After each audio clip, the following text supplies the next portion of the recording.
এদিকে আবারও জুমার পর লক্ষ লক্ষ কর্মী নিয়ে রাজপথ উত্তাল করে আওয়ামী লীগ কর্মী, যাকে সামনে পাচ্ছে তাকেই মারছে। বিশেষ করে সমন্বয়ক ও উপদেষ্টাদের উপর প্রভাব পড়ে।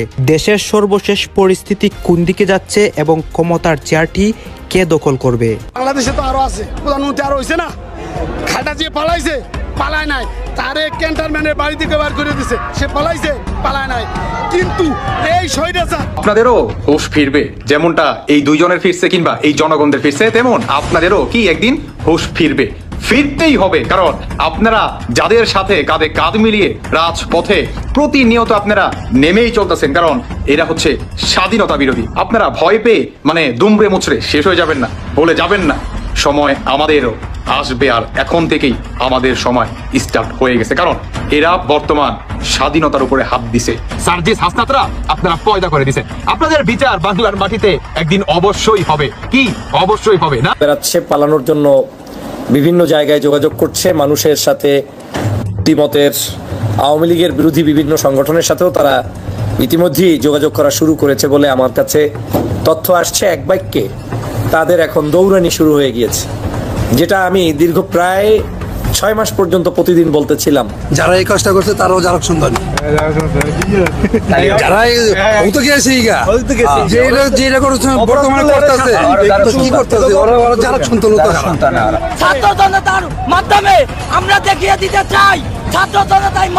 যাকে কালকে খুঁজেই পাওয়া যায়নি, যিনি বঙ্গবন্ধুর বাড়ি পুড়িয়ে দেওয়াটা ঘরে শুয়ে শুয়ে টিভিতে হয়তো দেখলেন, তিনি বলেছিলেন হাসিনার বিরুদ্ধে ইন্টারপোলে রেড নোটিশ জারি করবে বাংলাদেশ সরকার।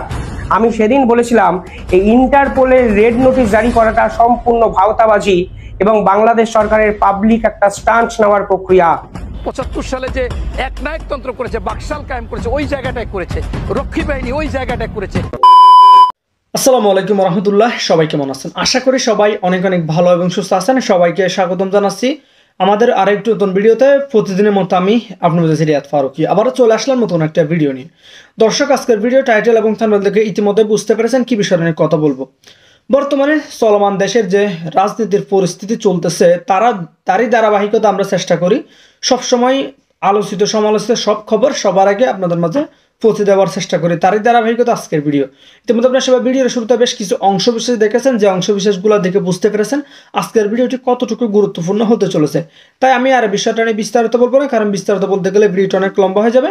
তাই সংক্ষেপে করার ক্ষেত্রে আমি মূল আলোচনা নিয়ে যাচ্ছি। তার আগে আপনাকে ছোট্ট একটি অনুরোধ জানিয়ে রাখতে চাই, যারা আমাদের ফারুকি অনলাইন ইউটিউব চ্যানেলটিতে এখনো নতুন আছেন, প্লিজ দয়া করে আমাদের চ্যানেল সাবস্ক্রাইব করে সাথে থাকবেন। চলুন আমরা একটা ভিডিও ফুটেজের মাধ্যমে ধারাবাহিকভাবে একটু বিস্তারিত দেখে আসবো।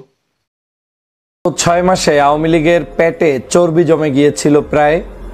সারা বাংলাদেশের বিভিন্ন জায়গায় যে বিলাসিতাপূর্ণ জীবনযাপন করতেছিল আওয়ামী লীগ, তাদের উপরে সেই ধরনের বড় ধাক্কা আসে নাই 6 মাসে।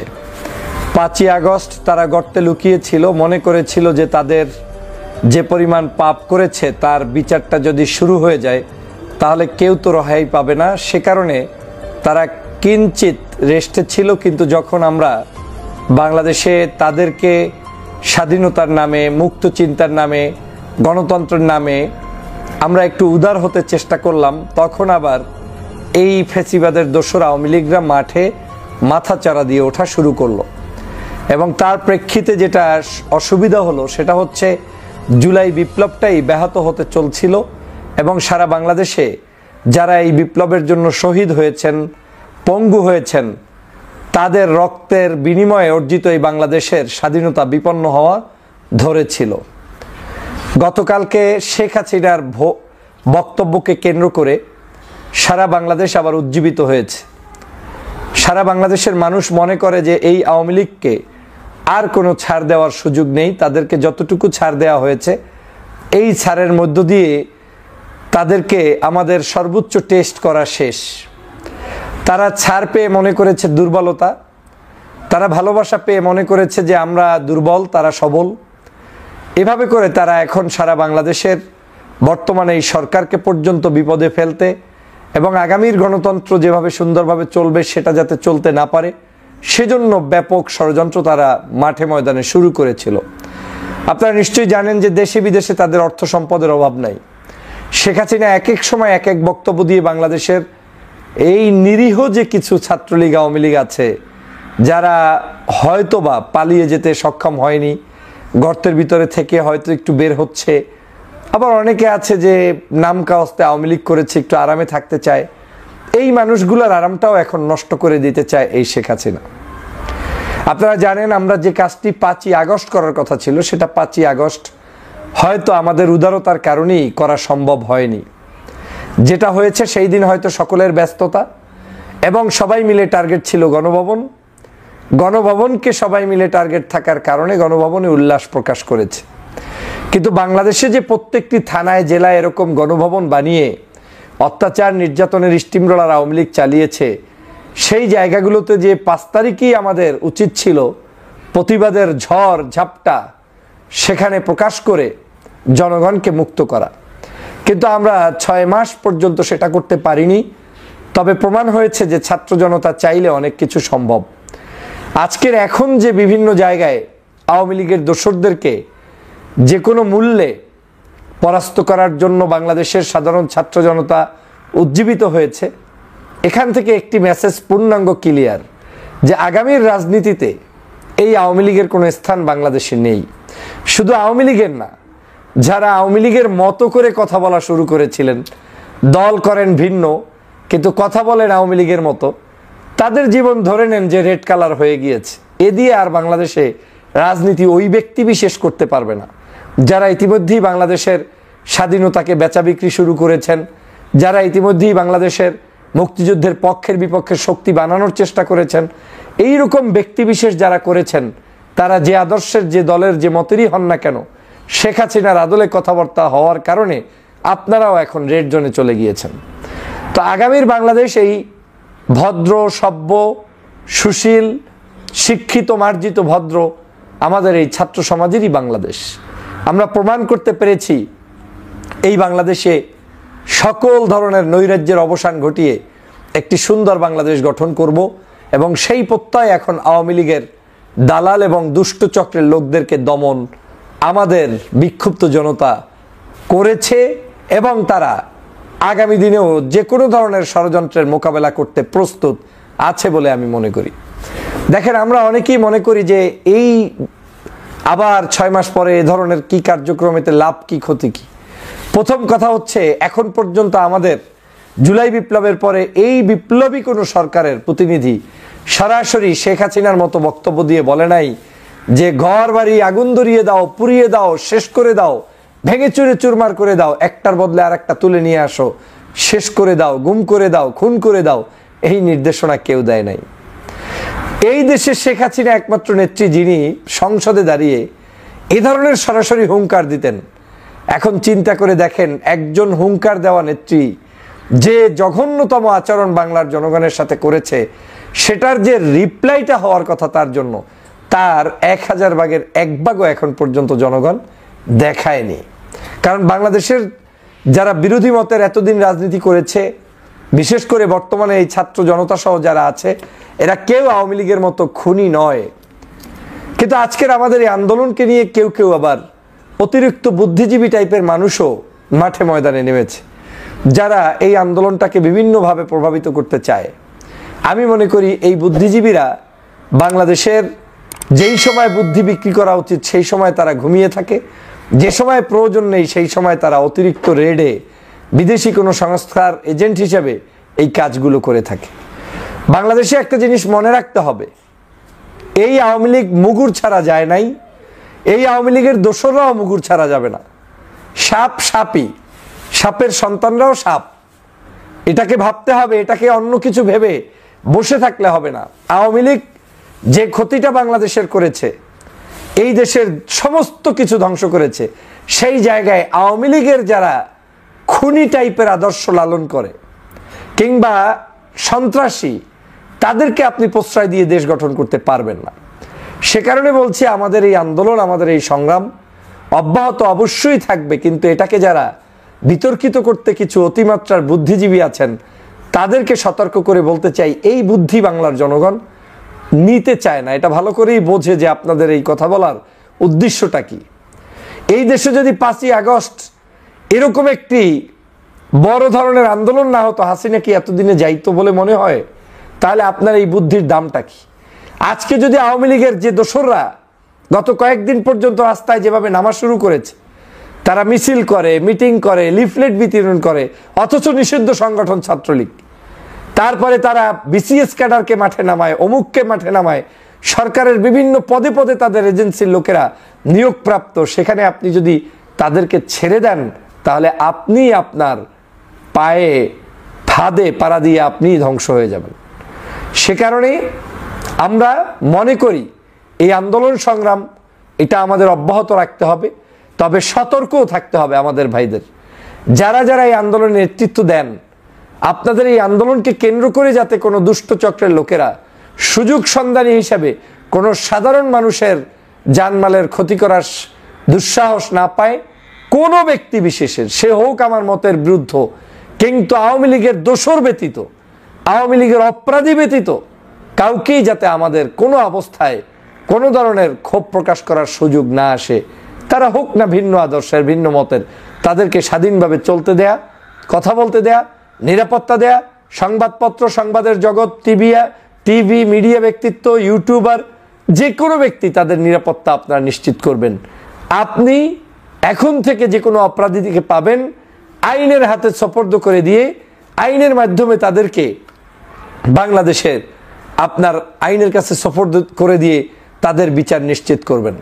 মনে রাখবেন, আমাদের সুন্দরতম যে কোনো কাজকে অসুন্দর করার জন্য কিছু কিছু মানুষ নামবে, আবার অনেকেই এই একই আন্দোলনের মোটিভ এক একজনের এক এক রকম। যেমন আপনার হতে পারে দেশপ্রেমী উদ্বুদ্ধ হয়ে ভালো কিছু চিন্তা করে, আর একজনের হতে পারে এর মধ্যে কিছু একটা ঢুকাই দাও যেটার উপর ভিত্তি করে আগামীর বাংলাদেশ আবার ধ্বংস করা যায়। অতএব সবগুলো স্মার্টলি আপনাকে হ্যান্ডেল করতে হবে। এই স্মার্টলি হ্যান্ডেল না করতে পারলে ওই আওয়ামী লীগ কিন্তু এই দেশটাকে শুরু থেকে জঙ্গিবাদ বানাতে চায়, এইটাকে হুজুরদের রাষ্ট্র বানাতে চায়, ইসলামিক পিপলদের ছবি তুলে তুলে বিভিন্ন দেশে দিতে চায়। তাদের এখন কাজ একটাই, কোনো অবস্থাতেই যাতে ভালো কিছু এই দেশে হতে না পারে। কি হঠাৎ করে মানে যেখানে আওয়ামী লীগের কোনো আপনার মানে রাজপথে নাই, আওয়ামী লীগের বাংলাদেশে বর্তমানে কোনো ভূমিকা নাই, তারপরও সাধারণ জনগণ কিংবা বৈষম্য বিরোধী ছাত্র আন্দোলনে আসলে কেন বর্তমান সাধারণ জনগণ ইয়ানুফসি করতেছে, কিংবা সাধারণ জনগণ বর্তমান সার্জিস হাসনাদের কিংবা উপদেষ্টাদের পাছার চামড়া তুলে নিবে কিংবা শরীরের চামড়া তুলে নিবে, কেন এই হুমকি কিংবা এই হংকার দিচ্ছে বাংলাদেশের প্রতিটি সাধারণ জনগণ কিংবা এই বৈষম্য বিরোধী ছাত্র আন্দোলনের পিছে যে সাধারণ জনগণ ছিল? কেন হঠাৎ করে আপনার মানে এরা আসলে বা সাধারণ জনগণ সমন্বয়কদের মানে পাছার চামড়া তোলার জন্য আপনার ডিরেক্ট হুমকি দিচ্ছেন কেন, যেখানে আওয়ামী লীগ বর্তমান রাস্তাঘাটে নামতেছে না? অন্যদিকে আপনারা কিন্তু সেই আপার কথাটা শুনছেন যে শেখ হাসিনা যদি আসে আমাদের তো রেহাই নাই, কারণ জানে এরা যে বাংলাদেশটাকে কিংবা শেখ মুজিবুর রহমানকে কিংবা পাকিস্তানি হানাদার বাহিনীরা বাংলাদেশে পুনরায় মাথা চারা দিয়ে উঠছে। তাদের আন্দোলন ছিল যে কুঠানা মেধা, এই কুঠা মেধার মানে মানুষের ইমোশনাল নিয়ে, কারণ আমরা তো বাঙালি জাতি, আমরা অল্পতেই আবেগ হয়ে যাই, আমরা অল্পতেই যেই মানুষটা নাকি কিংবা যেই বঙ্গবন্ধুর হাতটা ধরে নাকি আমরা বাংলা ভাষা পাইছি, পাকিস্তানের বিরুদ্ধে আমাদের একত্র হয়ে লড়াই করার একটা আপনার বল পাইছি কিংবা একজন নেতা পাইছিলাম, সেই নেতাকে বর্তমান বাংলাদেশে এভাবেই অপমান করা হচ্ছে। তবে যে বা যারা নাকি বর্তমান বঙ্গবন্ধুকে এভাবে অপমান করলেন কিংবা ধানমন্ডি 32 নাম্বারকে ভেঙে চুরে গুড়িয়ে দিলেন, আর সেই সুবাদে পাকিস্তানের যে সেনাবাহিনীর পক্ষ থেকে কিংবা মেজররা আপনার শাবাশি দিচ্ছে বাঙালি রাজাকারদের, বাঙালি যারা নাকি পাকিস্তানকে মানে বাংলাদেশটাকে পূর্ব পাকিস্তান বানাতে চায়, তাদেরকে শাবাশি দিয়ে ফেসবুকে কিংবা তাদের নিজের মনে করেন টুইটারে ইনস্টাগ্রামে স্ট্যাটাস দিচ্ছে, বাংলাদেশকে শাবাশি দিচ্ছে যে জিন্দাবাদ বাংলাদেশ, না জিন্দাবাদ বাংলাদেশ। এরা যে বর্তমান কত বড় রাজাকার তারা প্রতিটি স্টেপে কিন্তু প্রমাণ করে দিচ্ছে। অন্যদিকে যারা নাকি স্বাধীনতায় বিশ্বাস করে, যারা নাকি বঙ্গবন্ধুকে ভালোবাসে, যারা নাকি শহীদ জিয়াকে ভালোবাসে, মানে এক কথায় যারা নাকি ৭২-এর সংবিধানে বিশ্বাস করে, বাংলা ভাষায় বিশ্বাস করে এবং ১৯৭১ সালের যুদ্ধকে বিশ্বাস করে, ৭ মার্চের সেই বঙ্গবন্ধুর সেই ভাষণে যারা নাকি বিশ্বাস করে, বর্তমান প্রতিটি মানুষের কলিজার ভিতরে বঙ্গবন্ধুর জন্য ভালোবাসা আরো তীব্র থেকে তীব্র আকারে মনে করে আপনারা পয়দা করে দিচ্ছেন। সার্জিস হাসনাতরা আপনারা পয়দা করে দিচ্ছেন। আপনাদের বিচার বাংলার মাটিতে একদিন অবশ্যই হবে। কি অবশ্যই হবে, না বাংলাদেশ জিন্দাবাদ। কিংবা তোমরা যে বা যারা নাকি ধানমন্ডিকে ভেঙে গুড়িয়ে দিছ, সমস্যা নাই, কিংবা যাদের কথার মাধ্যমে কিংবা যাদের কথার মার পেঁচে এসে তোমরা এই ঘটনাটা ঘটাইছ, কিংবা এখন পর্যন্ত কিছু আহাম্মক আপনার সাধারণ জনগণ এরা সমন্বয়কারীদের কথায় এখন পর্যন্ত প্রতিনিয়ত উঠতেছে এবং বসতেছে, উঠতেছে এবং বসতেছে। তাদের উদ্দেশ্যে এই ভিডিওটা। প্রথমে যেই আপার বক্তব্যটা শুনলেন কিংবা যে ভাইয়ের বক্তব্যটা শুনলেন, শুনেন নাই? এরা কি বৈষম্য বিরোধী ছাত্র আন্দোলনে যোগ দিছিল, এদের সন্তানাদি যোগ দিছিল। এরা বর্তমান টাকার অভাবে, চিকিৎসার অভাবে কাতরাচ্ছে প্রতিনিয়ত হসপিটালে। এদের দেখার সময় নাই। যেখানে সমন্বয়ক সার্জিস হাসনাত, আবু সাইদ, আপনার তারপরে মুগ্ধর মতো এই ধরনের নিরহ মানুষদের কিংবা নিরহ প্রাণের বিনিময়ে এরা মনে করেন ক্ষমতা বেছে নিছে, আর আপনাদেরকে বর্তমান লাথি মেরে খেদাচ্ছে। আপনারা এখন পর্যন্ত এদের প্রেমে মুগ্ধ হয়ে গেছে কিংবা অন্ধ হয়ে গেছে। সমস্যা নাই, আপনাদেরও হুঁশ ফিরবে। যেমনটা এই দুইজনের ফিরছে কিংবা এই জনগণদের ফিরছে, তেমন আপনাদেরও কি একদিন হুঁশ ফিরবে। ফিরতেই হবে, কারণ আপনারা যাদের সাথে কাঁধে কাঁধ মিলিয়ে রাজপথে প্রতিনিয়ত আপনারা নেমেই চলতেছেন, কারণ এরা হচ্ছে স্বাধীনতা বিরোধী। অন্যদিকে পাকিস্তান কিন্তু আমাদের বাঙালিদের কটূক্তি করে আরো একটি কথা বলতো, মনে করিয়ে দেই, কারণ দরকার আছে। সেই কথাটি হচ্ছে ছোটা কালা বাঙালি। কারণ আমরা বাঙালিরা হচ্ছে কালা, আমরা বাঙালিরা হচ্ছে ওদের হাইটের তুলনায় আমরা একটু খাটো, এটার জন্যই আমাদেরকে বলতো ছোটা কালা বাঙালি। বুঝতে পারতেছেন? আর এই বর্তমান আপনারা এই রাজাকারদের সাথেই কাঁধে কাঁধ মিলিয়ে রাজপথে নামতেছেন। শুকরিয়া আদায় করি আলহামদুলিল্লাহ, কারণ ইতিমধ্যে যে বা যারা বুঝতেছেন যে আপনারা বৈষম্য নামে আপনারা নিজেরাই বৈষম্য হয়ে গেছেন, এই সমন্বয়কদের পিছনে ছুটে আপনাদেরকে অসংখ্য ধন্যবাদ। কারণ বাংলাদেশ হচ্ছে স্বাধীন দেশ। এই স্বাধীন দেশে কোনো রাজাকার বাহিনী কিংবা কোনো পাক বাহিনীর আপনার পশ্চিম কালেও এদের বাংলার মাটিতে ঠাঁই হবে না। তারা বর্তমান ভাবতেছে যে তারা জিতে গেছে, তারাই মনে আপনার খুশি হয়ে গেছে কিংবা বিজয় হয়ে গেছে। ভুলে যাবেন না ৭১ সাল যখন আমরা পাক বাহিনীদেরকেও উপরে ফেলতে পারছি, এখন তো ২০২৫, তাই না? এখন অনেক অনেক অ্যাডভান্স কিংবা এগিয়ে।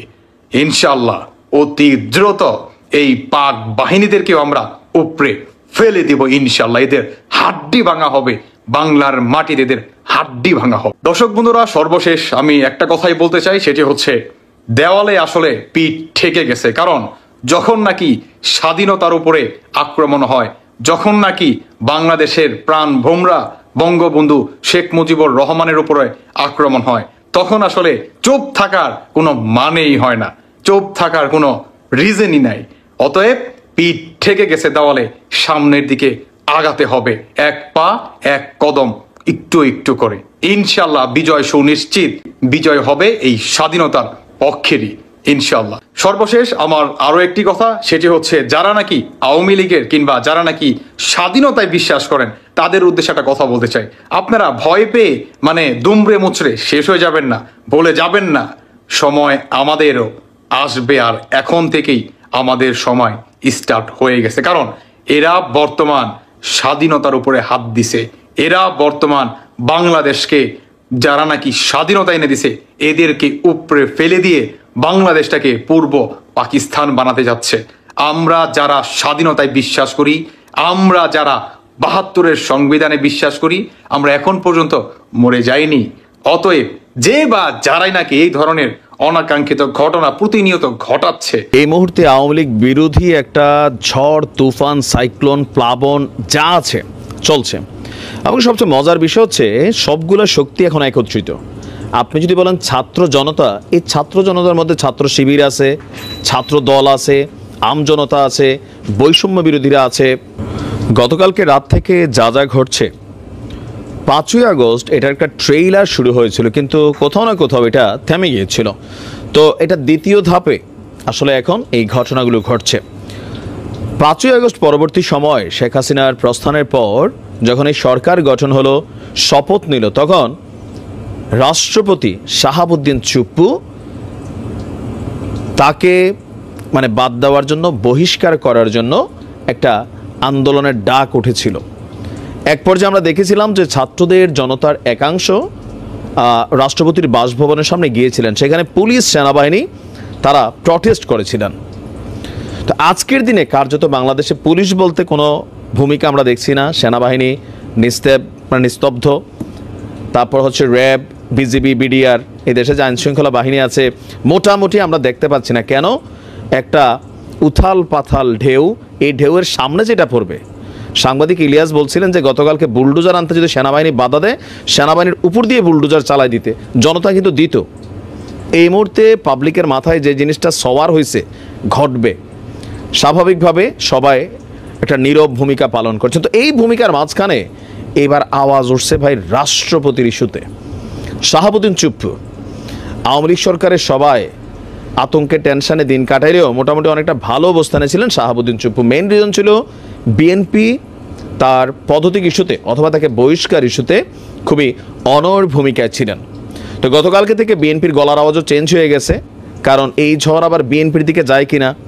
পাবলিক ইট খুইলা রাখছে, বলতেছে যে আগামীতে যারা এরকম করবে এই ইট দিয়া তাদের বাড়িঘরও ভাঙচুর করা হবে।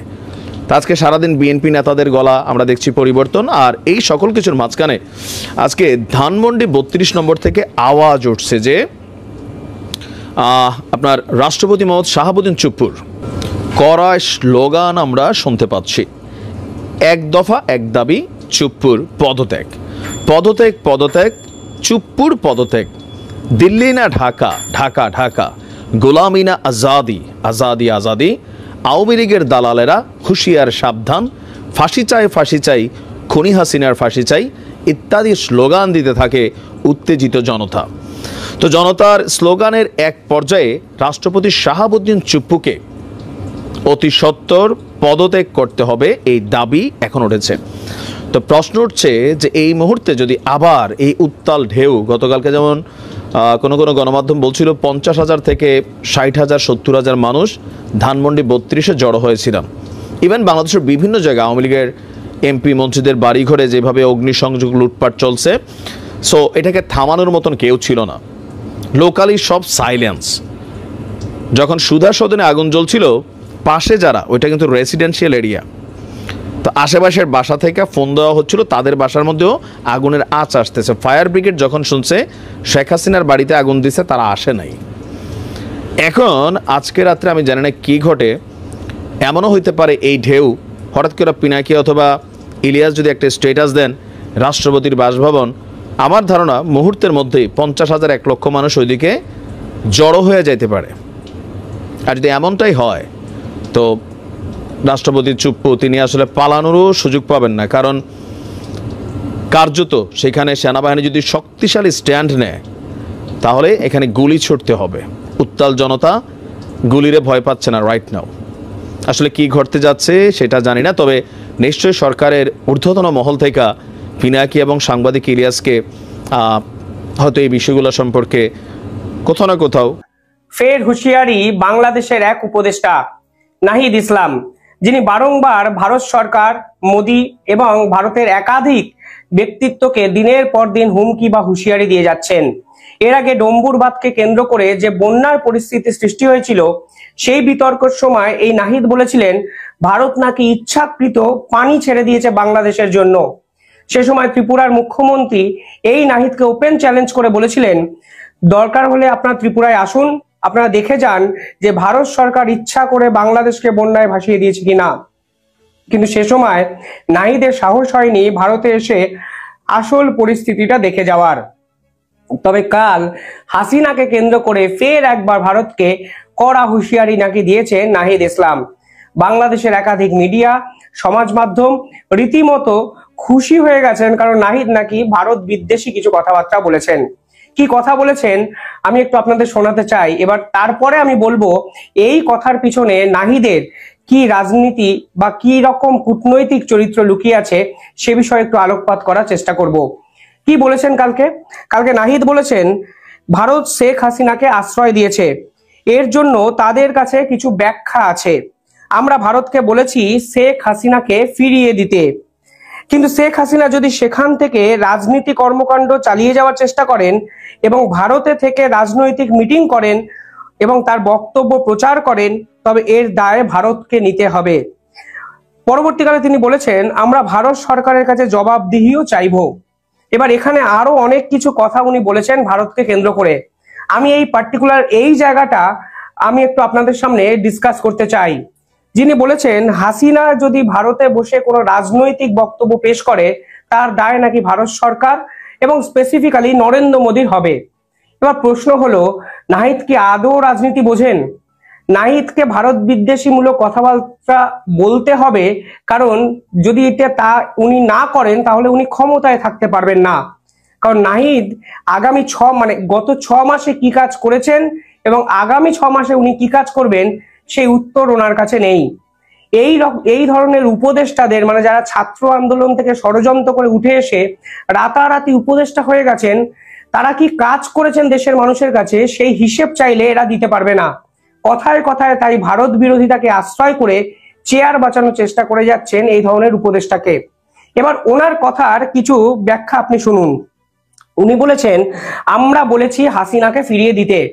প্রথম কথা হলো শেষ 6 মাসে হাসিনাকে ফিরিয়ে দেওয়ার জন্য বাংলাদেশ সরকার অফিসিয়ালি ভারতকে ঠিক কতগুলো চিঠি দিয়েছে এবং আদতে অফিসিয়ালি তারা ভারতের থেকে হাসিনাকে কি সত্যি চাইতে পেরেছে, এই প্রশ্ন কিন্তু থেকে যাচ্ছে।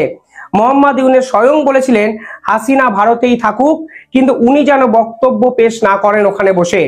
তাই ভারতের থেকে জোর করে হাসিনাকে নিয়ে যাওয়ার ক্ষমতা এই বাংলাদেশের অন্তর্বর্তীকালীন সরকারের নেই যে নেই। দিনের পর দিন ভারতকে চিঠি দিয়েছি, ভারত হাসিনাকে রক্ষা করছে, এই ধরনের কথাবার্তা হাওয়ায় ভাসিয়ে দিয়ে মানুষকে আরো ভারত বিদ্বেষী করে তুলছেন এই নাহিদ ইসলামের মতো উপদেষ্টারা। প্রশ্ন হলো ভারত যে হাসিনাকে দিনের পর দিন নিজেদের একটা জায়গা দিয়েছে, অতিথি আপ্যায়ন করে রেখেছে, এর জন্য নাহিদরা কি আন্তর্জাতিক মহলে এই ইস্যুটাকে তুলতে পেরেছে? এই ইস্যুটাকে কিন্তু তুলতে পারেনি। এর আগেও বাংলাদেশের এই উপদেষ্টারা বলেছিলেন 17ই নভেম্বরের মধ্যে শেখ হাসিনাকে দেশে ফিরিয়ে নিয়ে আসবেন। আজকে ফেব্রুয়ারি 5 থেকে 6 তারিখে বসেও তারা কি তাদের এই প্রতিশ্রুতি রাখতে পেরেছেন? পারেননি। আসিফ নজরুল বাংলাদেশের আইনি উপদেষ্টা, যাকে কালকে খুঁজেই পাওয়া যায়নি, যিনি বঙ্গবন্ধুর বাড়ি পুড়িয়ে দেওয়াটা ঘরে শুয়ে শুয়ে টিভিতে হয়তো দেখলেন, তিনি বলেছিলেন হাসিনার বিরুদ্ধে ইন্টারপোলে রেড নোটিশ জারি করবে বাংলাদেশ সরকার। আমি সেদিন বলেছিলাম এই ইন্টারপোলের রেড নোটিশ জারি করাটা সম্পূর্ণ ভাওতাবাজি এবং বাংলাদেশ সরকারের পাবলিক একটা স্টান্ট নেওয়ার প্রক্রিয়া। আজকের দিনে দাঁড়িয়ে ইন্টারপোল কি করলো? রেড নোটিশ কোথায় গেল?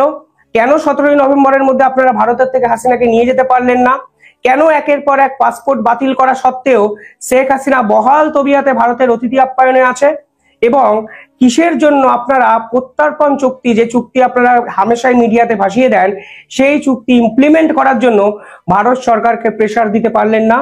ভারত তো আপনাদের বিরুদ্ধে একের পর এক প্রেস কনফারেন্স করে যাচ্ছে, কিন্তু আপনারা নীরব দর্শক হয়ে শুধুমাত্র ভারত বিরোধী কথা বলে মিডিয়ায় ভেসে থেকে সাধারণ মানুষকে উস্কে যাচ্ছেন। আর হাসিনা যে কথা বলবেন কি বলবেন না এটা ভারত সরকার ঠিক করতে পারে না। হাসিনা আমাদের এই ভারতবর্ষে অতিথি আপ্যায়নে আছে, ওনাকে যেখানে রাখা হয়েছে সেখানে ভারতবর্ষের মন্ত্রী সাংসদরা থাকেন। ওনাকে কোনো যুদ্ধ অপরাধী করে রাখা হয়নি যে তাকে নিয়ন্ত্রিত করবে ভারতের মোদী সরকার। হাসিনা অতিথি আপ্যায়নে ভারতবর্ষে আছেন, ভারতবর্ষেই থাকবেন এবং যতদিন ইচ্ছা, যতদিন না নির্বাচিত সরকার বাংলাদেশে আসছে ততদিন হাসিনাকে ভারতবর্ষ 100% সমর্থন করবে, তা কিন্তু ভারত সরকার ইতিমধ্যেই বুঝিয়ে দিয়েছে। আর এইসব বুঝে গেছেন বলেই আপনারা ফের ভারতের বিপক্ষে মানুষকে উস্কাতে রাস্তায় নেমে গেছেন। অতই যদি ভারত বিদেশিকে এই মনোভাবকে আপনারা বাস্তবায়িত করতে চান, তাহলে ইমিডিয়েটলি ভারত থেকে চাল, দুধ, ডাল, মুসুরির ডাল মানে বিভিন্ন পণ্যদ্রব্য নেওয়া বন্ধ করে দিন। মিডিয়াতে এসে কেন বলছেন না যে আমরা ভারত থেকে কালকে কিচ্ছু আমদানি করব না? হাসিনাকে আগে ভারতবর্ষ ফেরত দেবে, তারপরে আমরা ভারত থেকে চাল, ডাল, দুধ, ডিম, পেঁয়াজ, লঙ্কা এসব আমদানি করব। সেই বলার ক্ষমতা আপনাদের নেই। শুধুমাত্র দিনের পর দিন হাসিনাকে ভয় পেয়ে মোদী সরকারের উপর আপনাদের ব্যর্থতা দায়টা চাপিয়ে দিতে চাইছেন, যা আন্তর্জাতিক স্তর কোনোভাবেই এই পুরো বিষয়টাকে কিন্তু পাত্তাই দেবে না। আর আপনাদের যে পাত্তা দেওয়া হয়ও না, তা কিন্তু ভারত সরকার ইতিমধ্যেই বুঝিয়ে দিয়েছে।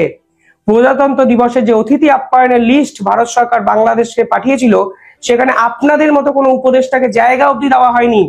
এমনকি ভারতের সেনাপ্রধান পরিষ্কারভাবে বলে দিয়েছেন, এই অন্তর্বর্তীকালীন সরকার নয়, নির্বাচিত কোনো সরকার এলেই ভারত সম্পর্ক বিল্ড আপ করবে। আর ভারত সরকার এখনো আপনাদের জন্য বাজেট অ্যালোকেশন, এই সকল দুধ, ডিম, চাল সরবরাহ করছে শুধুমাত্র বাংলাদেশের মানুষের কথা ভেবে এবং হাসিনার সঙ্গে একাধিক চুক্তিকে মান্যতা দিয়ে। ফলে আপনারা যে এখনো খেতে পারছেন, তার জন্য ভারতের কাছে ঋণী হয়ে থাকুন। অকারণে ভারত বিদ্বেষিতাকে, ভারতের সম্পর্কে এই ধরনের কথা বলে বাংলাদেশের মানুষকে উস্কানোর চেষ্টা করবেন না। আর বাংলাদেশের মিডিয়া সত্যি দেখলে হাসি পায়। তারা কেন পাল্টা প্রশ্ন করছেন না যে আপনারা হাসিনাকে চাইছেন, ভারতের বিপক্ষে কথা বলছেন, আপনারা ভারতকে হুঁশিয়ারি দিচ্ছেন, তাহলে চাল, ডাল, গম, দুধ, পেঁয়াজ এগুলো আনা বন্ধ করছেন না কেন? আপনাদের তো অনেক ক্ষমতা। বিশ্বের যে কোনো দেশ নাকি আপনাদেরকে সসম্মানে একদম গলা জড়াজড়ি করে নিয়ে নেয়। হাসিনা আপনাদের কাছে ফারাকি পড়ে না। ডোনাল্ড ট্রাম্প কে? আপনারা প্রশ্ন তুলেছিলেন। নরেন্দ্র মোদী কে? ডোনাল্ড ট্রাম্পের পররাষ্ট্র নীতি আপনাদের কোনো যাই আসে না সব বলেছিলেন। আজকে আপনাদের জন্য ইউএস এইড বন্ধ করে দিয়েছেন ডোনাল্ড ট্রাম্প, তার জন্য আপনাদের দেশে রাতারাতি 1000 জনের চাকরি চলে গেছে। আসলে কর্মসংস্থানের কোনো উপায় নেই, ব্যবসা বাণিজ্য ডেভেলপমেন্টের কোনো উপায় নেই। আপনারা দেশের সমস্ত সেক্টরগুলোকে কার্যত 6-7 মাসে ধ্বংসের জায়গায় নিয়ে গেছেন। আর এখন ফের ভারত বিরোধী কথাবার্তা বলে নরেন্দ্র মোদীকে আক্রমণ করে গেছেন, কারণ হাসিনাকে ভারত সরকার নাকি অতিথি আপ্যায়নে রেখেছেন।